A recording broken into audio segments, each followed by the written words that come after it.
ನಮಸ್ಕಾರ ವೀಕ್ಷಕರೇ, welcome back to my channel Karnataka Mandi Kerala life. ವೀಕ್ಷಕರೇ, ಎಲ್ಲರೂ ಹೆಂಗದ್ದೀರಿ? ಐ ಹೋಪ್ ನೀವೆಲ್ಲ ಆರಾಮದ್ರಿ ಅನ್ಕೊತೀನಿ. ನಾವು ಆರಾಮದೀವಿ. ನಾ ಯಾವ ಜಗದಾಗದೀನಿ ಅಂತ ಹೇಳಿ ನಿಮಗೇನೋ ಕನ್ಫ್ಯೂಷನ್ ಬಂದಿರಬೇಕು. ಏನಂದ್ರೆ ನಾನು ತವ್ರ ಮನೆಗೆ ಬಂದೆ.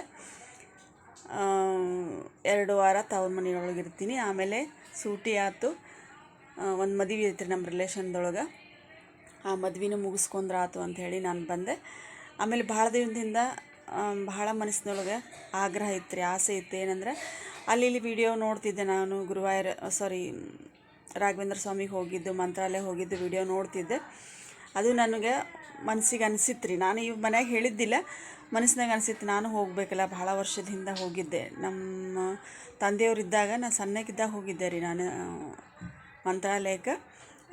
ಮನಸ್ಸಿನಾಗ ಅಂದ್ಕೊಂಡಿದ್ದೆ, ನಾನು ಅನಿಸಿತ್ತು ನನಗೆ ಹೋಗಬೇಕಲ್ಲ ಅಂಥೇಳಿ. ನಾ ಬಂದಮೇಲೆ ಅದೇನೋ ಸರ್ಪ್ರೈಸ್ ಅಂತಾರಲ್ರಿ, ಆಶ್ಚರ್ಯನ ಅನ್ನೋ ಹಂಗೆ ನಮ್ಮ ಬ್ರದರು ಇಲ್ಲ ಮಂತ್ರಾಲಯ ಹೋಗೋಣ ಅಂಥೇಳಿ ಟ್ರಿಪ್ಪನ್ನು ರೆಡಿ ಮಾಡ್ದೆ. ಹಾಗಾಗಿ ನಾವು ನಿನ್ನೆ ಮಂತ್ರಾಲಯ ಹೋಗಿ ಬಂದ್ವಿ. ಭಾಳ ಸಂತೋಷ ಆಯ್ತು. ಅನ್ಎಕ್ಸ್ಪೆಕ್ಟೆಡ್ಡಾಗಿ ನಾನು ಮಂತ್ರಾಲಯಕ್ಕೆ ಹೋಗಿ ಬಂದೆ ರೀ. ಭಾಳ ಸಂತೋಷ ಆಯ್ತು.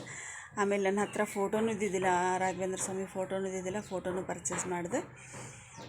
ಅಲ್ಲಿ ಸ್ವಲ್ಪ ವೀಡಿಯೋಗಳನ್ನು ನಿಮ್ಮ ಜೊತೆ ಶೇರ್ ಮಾಡ್ಕೊಂಡಿನಿ, ನೀವು ನೋಡಿರಿ. ಭಾಳ ರಶ್ ಇತ್ತು. ನಿನ್ನೆ ಸಂಡೇ ನಾವು ಹೋಗಿದ್ದು, ಹಾಗಾಗಿ ಭಾಳ ಅಂದ್ರೆ ಭಾಳ ರಶ್ ಇತ್ತು. ನಾವು ಸ್ಪೆಷಲ್ ದರ್ಶನದೊಳಗೆ ಹೋಗಿ ದರ್ಶನ ಮಾಡಿಕೊಂಡು ವಾಪಸ್ ಬಂದ್ವಿ. ವಿಡಿಯೋ ಶೇರ್ ಮಾಡೀನಿ, ನೀವು ಶೇರ್ ಮಾಡಿ ಸಪೋರ್ಟ್ ಮಾಡಿರಿ. ಬಿಸಿಲಲ್ಲ